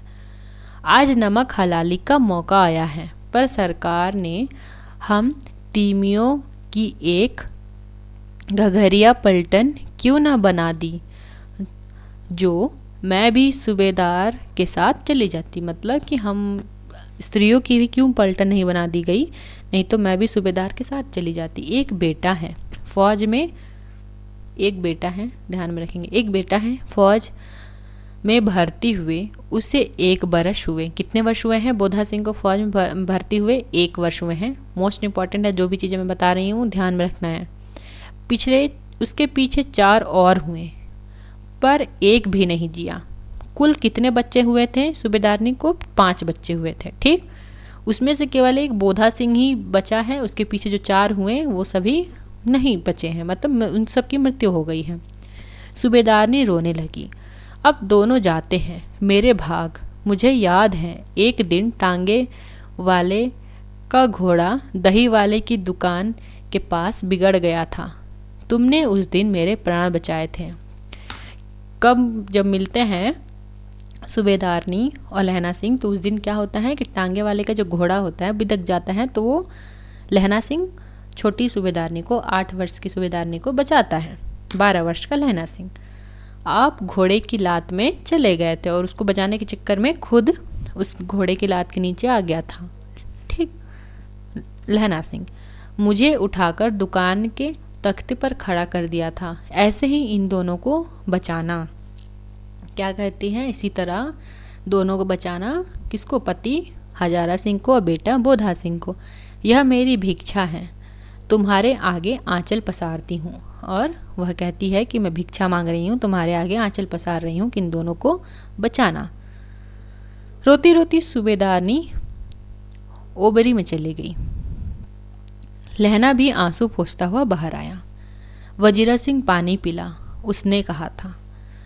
लहना का सिर अपनी गोद में रखे वजीरा सिंह बैठा है। जब मांगता है पानी पिला देता है। आध घंटे तक लहना चुप रहा, फिर बोला, कौन? कीरत सिंह। ये कीरत सिंह कौन है? ध्यान में रखना है, कीरत सिंह लहना सिंह का भाई है। वजीरा ने कुछ संभाल कर कहा, हाँ भैया, मुझे और ऊंचा कर लो। उसने पट्टा पर मेरा सिर रख लो, अपने पट्टे पर मेरा सिर रख लो। वजीरा ने वैसा ही किया। क्या किया? उसको ऊंचा कर लिया गोद को और अपने गोद में उसका सिर रख लिया। हाँ अब ठीक है, पानी पिला दो बस।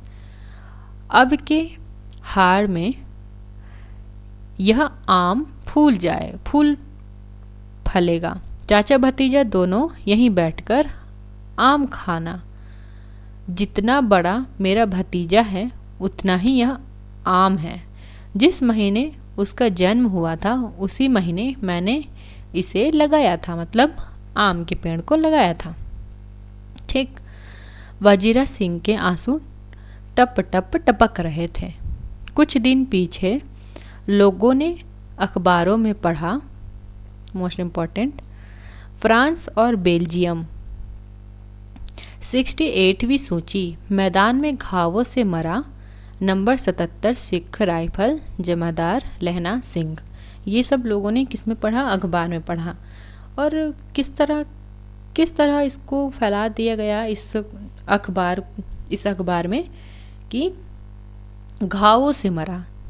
घावों से, जबकि वो किस तरह मरा था? युद्ध में वो तो शहीद हुआ था ना, लेकिन अखबार में किस तरह पढ़ा गया, किस तरह छपा कि फ्रांस और बेल्जियम की जो फ्रांस बेल्जियम में 68वीं सूची में घावों से वो मर गया है।